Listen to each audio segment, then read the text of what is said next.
Remember earlier we did that writing prompt. This is the story of who dreamed of, right? And with nice multicolored Sharpies, right here. Let's use the nice thick ones so you can really, oh, these are thin. Oh, and thick, yeah, these are thick. Using a nice multicolored thick Sharpie, revise your whatever it is, come up with your final version of it. If you still are struggling with it, you still have an hour. This is the story of Stephanie, who dreamed of, what do you have, Stephanie? Not to put you on the spot or anything. Stephanie, the teacher who dreamed of becoming a lost child reacher. Ooh, wow, you made it rhyme. Read that again, really loud. This is the story of Stephanie, the teacher who dreamed of becoming a lost child reacher. Wow, that is a round of applause for that one. All right, she's stepping it up for y'all. Let's see what you can do. All right, so just write it here on a piece of paper with a nice colored Sharpie so we can read it. Fill the paper with it. Write in nice letters so we can read it. Choose any color you want and just have that ready when we come back for lunch, okay?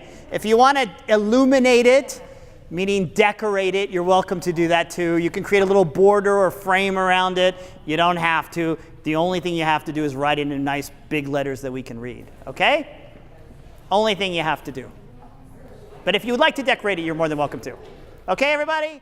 So I'm going to tell you a story to start us off after lunch today. This is, if you want to really read the story, you can read chapter 1 of the book. This is the story of chapter 1 from Brazil that I told you I was going to tell you about. In Brazil, there's sort of a natural sense of community when you visit. Anybody been to Brazil in here? Nobody? Nobody? Yeah, so okay. So there's just a natural sense of community in any way. It's the same across a lot in Latin American cultures. For those of you that don't know, I'm from Mexico. I live in Mexico. I live in Mérida, Mexico, 4 hours from Cancun. Tropical palm trees, mango trees, really nice. We have a school there that's an international Spanish school. We do local classes for kids, language and arts classes. And we do an International Teacher Institute. There's a card there of the one we're doing this summer on Don Quixote and kids building imaginary worlds. Also doing a book by Carrie Smith.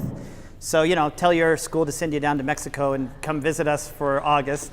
Love to see you down there. We do it every year. We're also doing an institute this year in Chicago, which no one knows about because it's almost already full.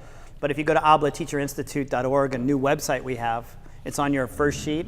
You can come into Chicago if you can't make it to Mexico. So if you want to come visit us, you're welcome anytime. I usually say that, and a couple years later, I see a couple of you guys, so it'll be great to see you sometime. Some of you are like, I'm going to Mexico. I'm going to make it happen. So a lot of teachers have come, believe it or not, on GoFundMe pages. They've created, there's a school in California called High Tech High, and their teachers, the school said they'd send the teachers, and the teachers ended up doing a GoFundMe page, and they paid for themselves for their whole trip. So that was really cool. I didn't know you could do that. So Cordel, back to Brazil. Cordel, we're getting ready to do a Cordel. So I'm going to tell you a story about the Cordel. This is a best practice. A lot of teachers have taken Cordels and put them in their classrooms, permanent Cordels, where they've taken sort of a wire across their classrooms, and I'll show you that. But I'm going to tell you about this practice, and then we're going to do it. We're moving kind of towards creating and performing. We're going to go through like a couple of iterations of creating this afternoon. We're going to kind of do an engineering project, and we're going to do a writing project together combined. But first, the Cordel. So there's a tradition in Brazil that goes back 300 years, and it actually goes back to Portugal. In Brazil, they speak Portuguese, and they were colonized by Portugal, and to Italy. And that process is called the Literatura de Cordel, which is this. See that? What happened at the turn of the century is a lot of people, we didn't have grocery stores back in 1900, right, or 1850. So people would go to the market to buy their chickens and to buy their mangoes and to buy their fruits and vegetables. And in the market, an artist would set up this, just lines, like clotheslines, with clothespins. And they would write these little books called folhetos. And the folhetos had an image, usually some sort of image on the front. You can see them right there. An illustration on the front, a wood-etched image. And inside they would write poetry. And the poetry would be kind of sensational, romantic poetry, much like our soap operas today, right? But about bandits or famous bandits or famous thieves. Like if we did them in the United States, we'd write one about Billy the Kid, right? Those kinds of stories. Or about love lost, these kinds of things. So they were very romantic poetry. And the artist would take his guitar, or it was his usually, his guitar, and he would play a song. He would sing the poem in front of the market. And what would happen is people would come and listen to the song, and then he'd stop the story at the height of the story, at the height of the poem, when you want to hear the ending. Then you could buy the folletto and read the rest of the story for R$1, right? So that's the story of the Cordel in Brazil. I learned about it. Here are a couple pictures of it. You can type it online and read more about it. It's in Wikipedia. And here is a Brazilian soap opera that they show on TV called Cordel Encantado, or the Enchanted Cordel. So it's literally these poems brought to life in the form of a soap opera. You can see that in Brazil, right? When there's the prince and the princess, obviously with their little happy, supposedly happy ending, and the church looking on. Now the computer's really enjoying this. It doesn't want me to leave it. There we go.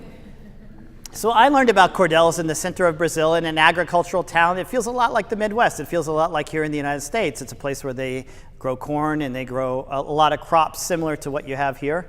And it's a farming community. You can find both cars on the street and people pulled, carts pulled by horses. And this is what some of the homes look like. And in this community, this is a man-made lake. They made this lake that goes in the middle of the community.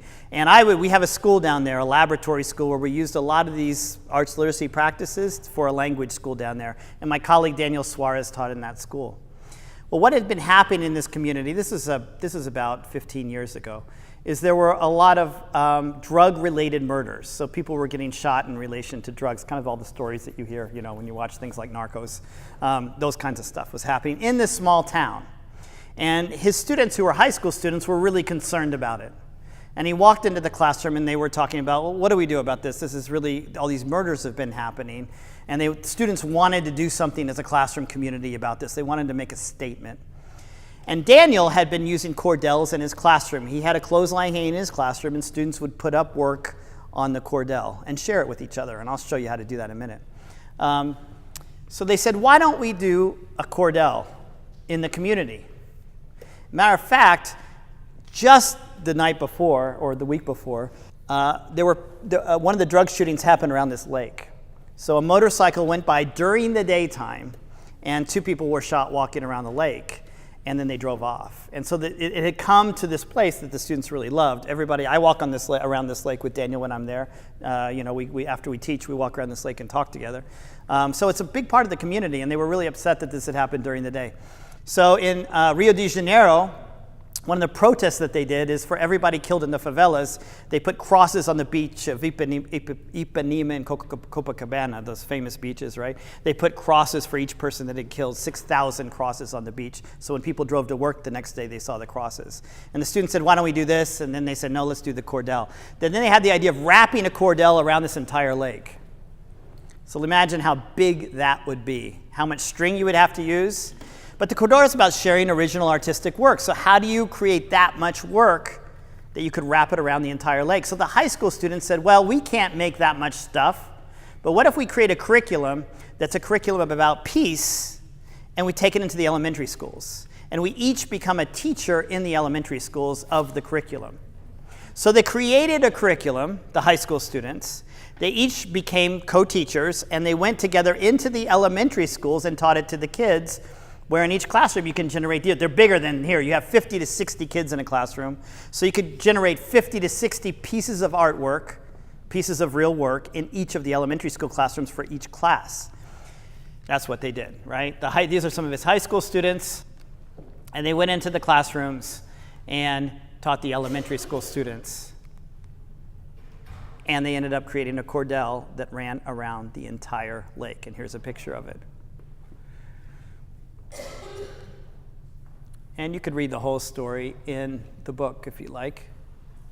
One of the things that I loved is the mayor. They had a big event. The mayor came out And the city felt like they weren't doing enough about the drug problems. And the mayor then, they put him on the radio show. And the radio announcer read this quote from the Bible. It's a very religious town.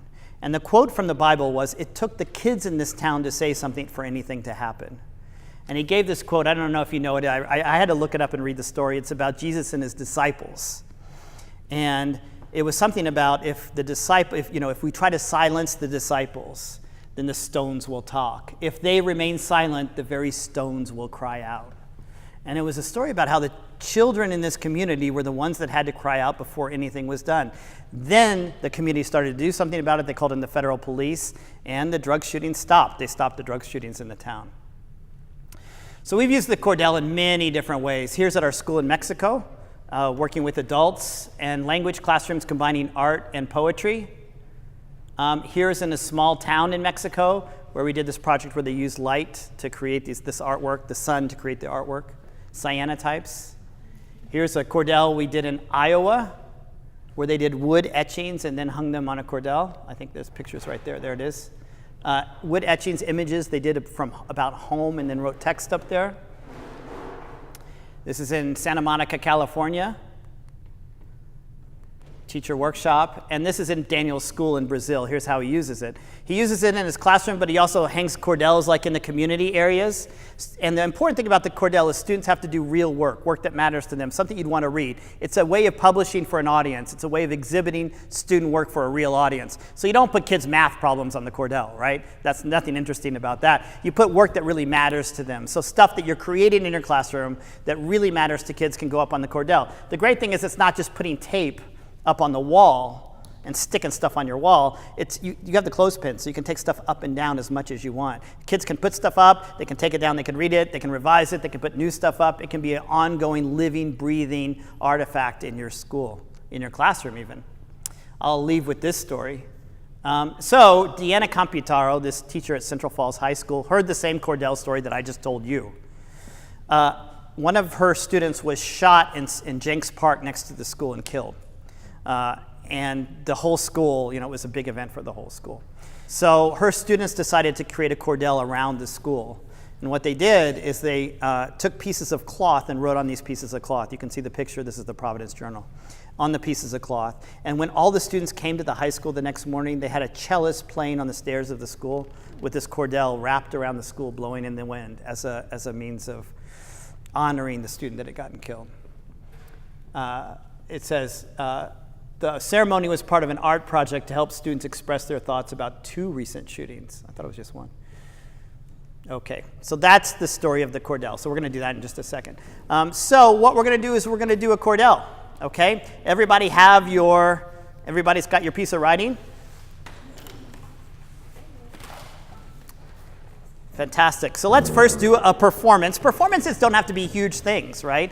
We just did the whole performance cycle. You created text in response to the original text. And by the way, this is called turning the text, where you take a phrase from the text and you write from your own perspective. It's turning the text around.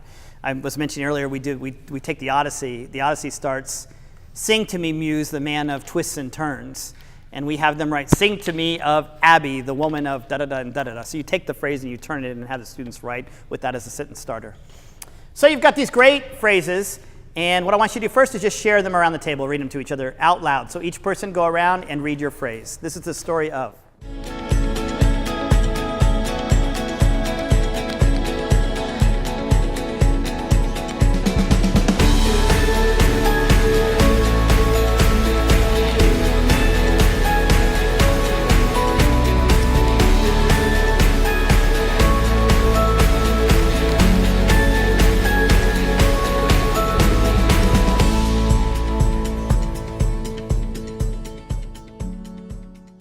So a performance can be that, right? So you created a little something. Like that's something you could do right after you read the book if you don't have a lot of time. We created something. We shared it at a table. That's the giving form to our understanding, the performing it.